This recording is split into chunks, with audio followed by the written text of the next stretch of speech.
Let's talk about another election. Ha, ha, ha. We shouldn't even use the word election. The sham, the pretense, the complete joke that is the election to the fifth term election, a laughable term to use, about Vladimir Putin. He won a whopping 87% of the vote in the 3 days of the Russian elections. I keep using that word because what else do you use? He's been branded a modern-day Stalin by our Defence Secretary Grant Shapps. He's stolen the election. Of course, he had opponents like Alexei Navalny imprisoned or murdered. If you are opposition in Russia, you will be behind bars, falling out a window, poisoned, mysteriously disappeared. You have not got a hope in hell. 3 other candidates got between them about, I think, 9%, 10% of the vote. But basically, they were all supporters of Vladimir Putin, put up by him. Here's the question. Why does he go through the sham election? Why does he go through the pointlessness of this when surely everyone knows this is... I mean, is he just having a laugh? Is it just sort of almost taking the mick out of everybody? Well, don't try poisoning me, Vlad, for this. But let me tell you, this is a man with the ultimate case of little man syndrome I've ever seen. He has got an ego the size of Jupiter. He has an inferiority complex. He wishes to be one of the leaders of the world on the global stage, and he sees that in America, which he's slightly jealous about because he's not quite as important as the American president, and he knows it.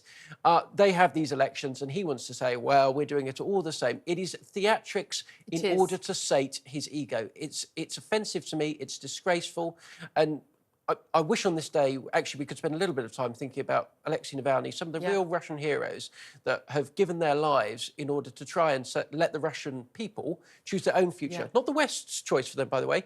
Let the Russian people choose what they want. And all credit to the incredibly brave souls who did go out at that sort of noon for, against Putin sort of demonstration, where even if you just stood outside, the polling stations, that you could face arrest, and people up to 100 people were arrested. I mean, careful what you wish for. People who say, "Oh, I can't be bothered to vote in this election." Seriously, you have no idea what the options are. The question is what he is going to do with the next 6 years in office, 12 years in office. He is never going to leave office. He knows, Vladimir Putin knows, the moment he leaves office, even as the richest man in the world, his power is gone, his ability to protect himself and his family and his acolytes. So he is going to stay in office till the day he dies. He will come out from either a heart attack or be poisoned or shot by somebody. We know that. He's not leaving. So what is he aiming to do with that? Because he's done a bit more sabre rattling, made it very clear, he's not ending the war in Ukraine anytime soon. Again, talked about Western aggression towards Russia. It looks very much like he is gearing up to a whole, we are at war with the West, dynamic.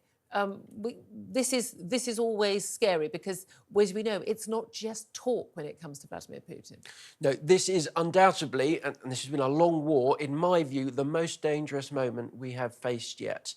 He has a real choice to face between, does he seal the deal, does he push it over? And I worry, I'm very, very, very afraid, actually, that in the next year, Vladimir Putin may seriously consider using battlefield, perhaps tactical level, but nevertheless nuclear weapons in that conflict. And then at that point, or whether he decides to step into Georgia or again, we know the Latvian former Prime Minister, now Foreign Minister, he was in an interview over the weekend talking about how they followed suit from Finland and organised conscription.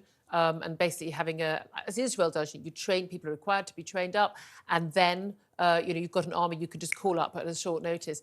250,000 Finland has. Look, I mean, dwarfing what we can call up for a very tiny state with a very small population. Do you think we need to consider things like conscription, just to have people trained up? They then go back to normal, civvy life, but to have people trained up, because I don't mean anyone who doesn't know about this stuff, that doesn't think that we are entering, as you say, a very dangerous period in the West's history. Well, back in the 1990s, there were some pretty optimistic theorists, political theorists, that were talking about the end of history, said it was all over.